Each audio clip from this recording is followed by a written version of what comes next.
Hi, my name's Jay Bond. I run the Bond Road Steak. I made it my mission to showcase all the eateries, bars, wineries, and everything else the Slow has to offer. Join me for the Slow Spotlight.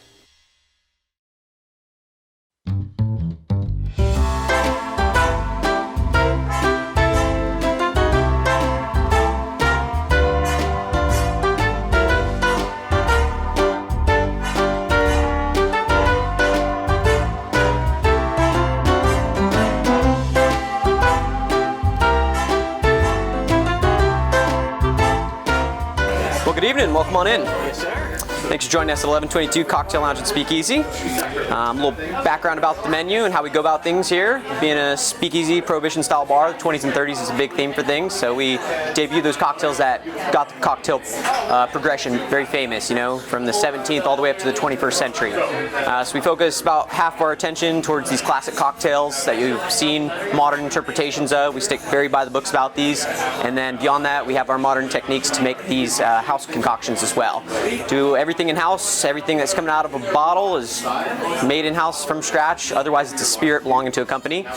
We make a lot of our bitters, tinctures, all that good stuff as well. A little bit of smoke and mirrors going on with some of our cocktails. My name's Christian, one of the debuting opening bartenders. I'm going to bring this cocktail cart to the table and showcase some of those tricks that we bring to the table as well. So we're offering that full-blown bar experience for you as well.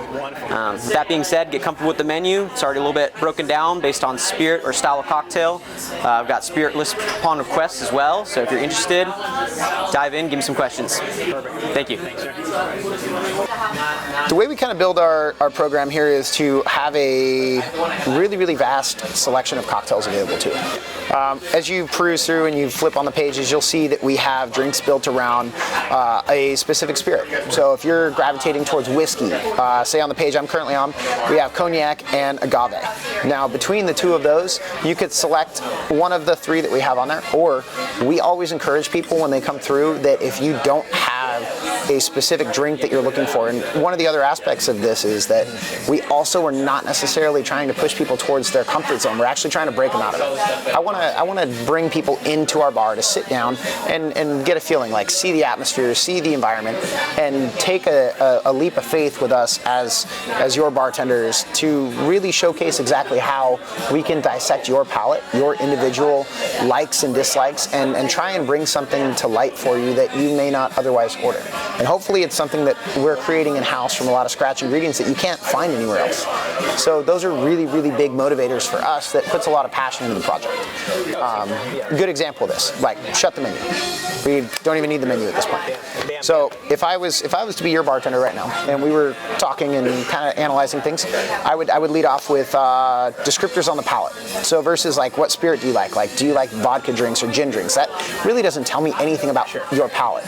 So I would lean more towards, do you prefer something rich versus sweet versus acidic versus balanced versus boozy? Go ahead and answer that.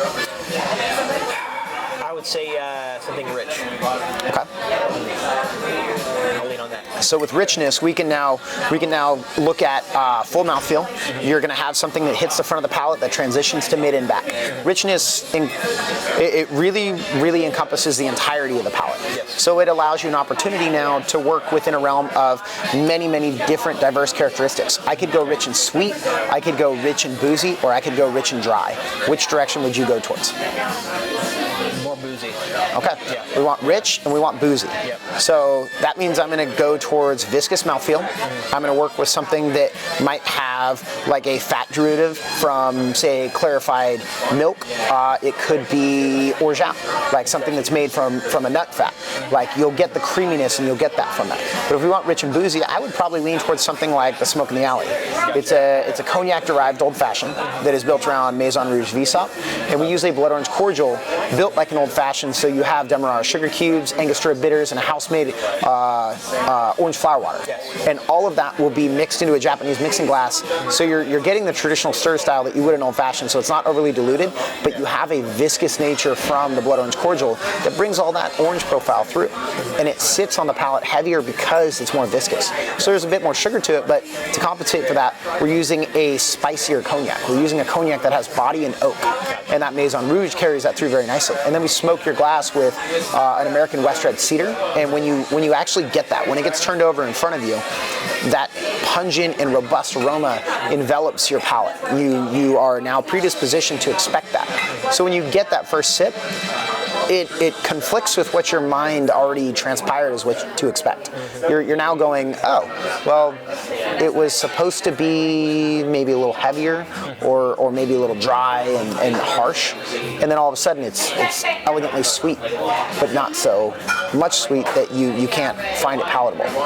It's a really, really good mix, and it was essentially a cocktail created to just show my friends that don't like cognac that you can actually enjoy it. It's not just an old man spirit, meaning to go with a cigar. So I think that should be your first drink. I'm gonna try it, my man. Okay. I'm sold. So we're gonna go with the smoke in the alley. Yeah.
That aroma, get a little bit of a sip. Once you get a sip, then get a bite of that head. Take a bite of that. Get a little bit of the rind in there. A little bitterness with a little sweetness. That's amazing. Now tell me that the gin is That's amazing. no longer an infallible spirit. Did I say that? Is that that's something I said? That's amazing. I had no idea. All right, one more. That's like a 50-50 bar. That's amazing. Tony, my friend, I appreciate it. Of course, man. Amazing establishment. Hospitality has been just off the chart. So, you want to tell anybody maybe where they can find you guys, social media, brick and mortar wise? This is a really cool offering. I think it's something that everyone needs to experience for themselves. Yeah. So we're located on the backside of Pappy McGregor's. We have that Irish pub here in Paso Robles. Kind of the same family as the Fish Gaucho group. Yeah. So when you are looking for us, the easiest way to find the place, if you're just completely lost and turned around, go through Pappy's. All you got to do is ask anybody up front. They're going to walk you straight through, because you can actually take one of the back little alley entrances to Railroad Street, and it puts you right at our front door, essentially. Awesome. Beyond that, you can wander from any of the other areas on a railroad. You're going to see 2 lanterns lit outside when we're open. You can't miss it. It's the only establishment with a front-facing business out on that street. Sure. I noticed the front was lights. I know the heaters. Oh, right? Yeah, it can be. My brother. I appreciate it. Thank you so much, man. Yeah, it was fun having you guys. Absolutely.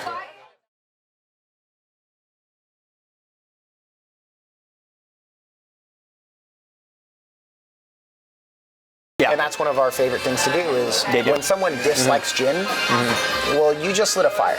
Yeah. Now my driving force for the rest of my evening is to now show you how beautiful gin can be in a cocktail, because every single person has had a bad experience on an alcohol. Yeah. Jay, I assume yours was gin related. Oh, it was freshman year of high school and drinking too much gin and juice and Are you whatnot. allowed to admit that on camera? Oh no, I mean I'm allowed. It's been over 20 years now, and I'm proud to say. Statute of limitations. Statute okay, you're good. there's like a 5-year statute of limitations, but it's been a long time, and I am predisposed. I can still remember how gin tastes. Again, this is 1999, and I'm imagining gin from probably not a high quality gin at that time either. But yeah, gin is not my normal go-to. I'm a whiskey guy by tradition. That's an easy go-to for me.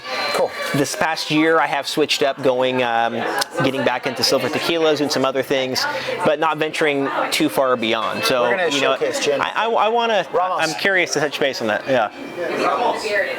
So if you'll notice, I just yelled at the crew there. But the Ramos Gin Fizz it's one of the oldest cocktails in existence. It was created in New Orleans back in 1888. Okay. And it was most notably known for a couple of guys that worked as bartenders and barbacks, known as the Shake Boys. Okay.